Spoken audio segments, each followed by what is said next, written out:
مرنے کے وقت کسی آدمی کے زندہ ہیں تو ان کا وراثت میں لازماً حصہ بنے گا. ان کو کوئی بھی محجوب نہیں کر سکتا, ان کو کوئی بھی محروم نہیں کر سکتا. جیسے بھائی بہن کا میں نے بتایا نا, بھائی بہن کو ہمیشہ نہیں ملے گا, بیٹا نہیں زندہ ہے تب بھائی بہن کو ملے گا. پر 6 لوگ ایسے ہیں جن کو ہر حال میں حصہ ملے گا, بیٹا بیٹی, شوہر بیوی, ماں اور باپ. یہ 6 لوگ ہیں, یہ اگر مرنے کے وقت زندہ تھے تو ان کا حصہ لازماً بنے گا. پر بہت سارے کیسز میں آ رہا ہے کہ ماں باپ زندہ ہوتے ہیں, ان کو حصہ نہیں دیتے. ماں بہت بڑی ہو گئی, ماں بہت بڑی ہو گئی اور بچے کا انتقال ہو گیا, تو اب بیوی بچے آپس میں بانٹ لیتے ہیں اور اپنی دادی کو حصہ نہیں دے رہے. حالانکہ دادی کا حصہ بن رہا ہے, اور چھوٹا حصہ نہیں بن رہا, چھٹا حصہ بنتا ہے اس کا. ہاں, چھٹا حصہ بن رہا ہے, دادی کو محروم کر دیا, حصہ ہی نہیں دے رہے.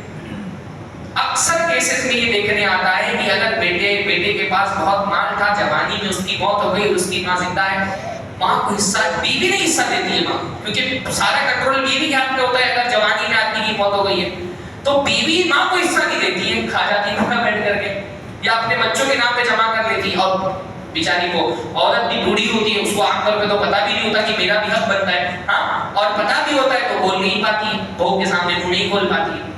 باپ زندہ ہے, اس کو حصہ نہیں دیتے. ماں اور باپ کا لازماً حق بنے گا بھائی.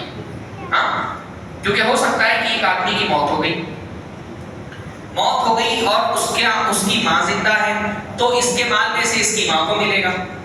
اور پھر ماں کی وفات ہوگی تو جو مال اس کو اپنے بیٹے سے ملا ہے, پھر وہ اس کے دوسرے بیٹوں میں بھی جائے گا نا, تقسیم ہوگا, اس کے توسط سے دوسرے بیٹوں کو بھی ملے گا. پر ماں باپ کو بھی حصہ نہیں دیتے بہت سارے لوگ, تو ماں باپ کا بھی حصہ ہے. اسی طرح سے اللہ تعالیٰ نے آگے جو ہے وہ بھائیوں کا بھی کچھ حصہ بیان فرمایا جو میں نے آپ کو بتایا. اسی پھر دوسری آیت جو شروع ہوتی ہے اس میں بیوی اور شوہر کا حصہ بیان کیا گیا. ہاں, کہ اگر انسان کی وفات ہو گئی, اس کی بیوی زندہ ہے, تو بیوی کو اگر بچے نہیں ہیں تو 1/4 ملے گا, اور بچے اگر ہیں تو 8واں حصہ ملے گا. 1/4 سے زیادہ بیوی کو کسی صورت پہ بھی نہیں ملتا ہے. ہمارے یہاں بعض عورتوں کو غلط فہمی ہوتی ہے, شوہر جو کما رہے ہیں سب کما رہے ہیں. ایسا نہیں ہے بھائی, زندگی میں شوہر جتنا کما رہا ہے اس میں آپ کا حق صرف اتنا ہے جتنا آپ کی ضرورت ہے. بعض عورتوں کا مزاج ہوتا ہے نا کہ شوہر جتنا کمائے سارا ہم کو بتائے اور ساری پیسے ہم کو لا کر کے دے, اور اگر کسی کو دینا ہے تو پہلے ہم سے آ کر کے اجازت مانگے. بعض عورتیں یہ سمجھتی ہیں. بعض عورتوں کو یہ لگتا ہے شوہر کی ساری کمائی اب ہماری, جتنا کمائے ہم کو بتائے بھی, اور اگر شوہر کو کہیں خرچہ کرنا ہے تو پہلے آ کر کے ہم سے اجازت لیں. اور بہت سارے بھولے والے شوہر اجازت دیتے بھی, یعنی اماں کو بھی اگر 1000 دینا ہے تو جا کر کے بیوی سے ہاتھ مانگ کر کے پوچھیں گے, ارے اماں 1000 مانگ رہی ہیں دے دوں؟ پھر بیوی بولی کہ اپروو کرے گی, ہاں دے دو, تو 1000 روپے اماں کو دیں گے جا کر کے. ایسے بھی بھولے والے معصوم سے شوہر ہوتے ہیں بیچارے. ہاں, 1 روپے کا حساب دیں گے بیوی کو. بیوی شوہر سے صرف اتنے مال کا مطالبہ کر سکتی جتنا اس کی ضرورت ہے, کھانا پینا, رہائش, علاج, کپڑے, ہاں جو بیسک ضرورتیں اس کی ہیں, جتنا شوہر کی ذمہ داری اتنا وہ شوہر سے مانگے گی کہ مجھے دو. اس کے علاوہ شوہر کیا کما رہا ہے, کہاں خرچہ کر رہا ہے, یہ کا حساب کرنا بیوی کی نہ ذمہ داری ہے, نہ شوہر پر لازم ہے کہ وہ حساب دے اپنی بیوی. اور اگر شوہر کی وفات ہو گئی تو بیوی کا حصہ کتنا بنتا ہے, بچے نہیں تھے تو 1/4 اور بچے ہیں تو 8واں حصہ. پر جیسا کہ میں نے بتایا بڑے کیسز میں ایسا ہوتا ہے کہ ساری پراپرٹی اکیلی بیوی لے کر کے بیٹھی, بچوں کو نہیں دے رہی. ایسے بھی کیسز آئے کہ بعض بچے چھوٹے ہیں, کچھ بچے جوان ہو گئے, جوان بچے کو کاروبار کرنا ہے, اس کی فیملی ہے, اس کو سنبھالنا ہے.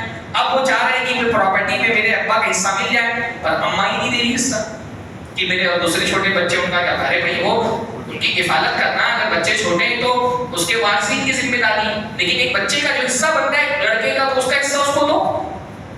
اکثر کیسز میں دیکھنے میں آتا ہے بیٹیوں کو حصہ ماں نہیں دینے تھی. ہاں, ماں روک کر کے بیٹھی, ماں بیٹی پہ دباؤ ڈال رہی ہوتی کہ تم اپنا حصہ معاف کر دو. بھائی میں سمجھتا ہوں بہت ساری ماں کو اپنے بیٹے سے زیادہ محبت ہوتی ہے, لیکن اگر واقعتاً تم کو اپنے بیٹے سے محبت ہے نا تو حصہ دلواؤ اس کا. یہ بیٹی سے پہ دباؤ دلوا کر کے جو حصہ کھلوا رہی ہو اس کا اپنے بیٹے کو, یہ اس کے ساتھ اچھائی نہیں کر رہی, اس کے ساتھ احسان نہیں کر رہی ہو, اس کو جہنم میں ڈھکیل رہی ہو. بیٹے کو جو دباؤ ڈال کر کے بہن کا حصہ اس کے کھلوا رہی ہو کہ وہ کھا لے, وہ اصل میں وہ بیٹی کا حصہ نہیں کھا رہا, جہنم کی آگ کھا رہا ہے. وہ بچے کے ساتھ آپ کو اس میں سلوک نہیں کر رہی ہے, اس کو جہنم میں ڈھکیل رہی ہے. تو بیوی کا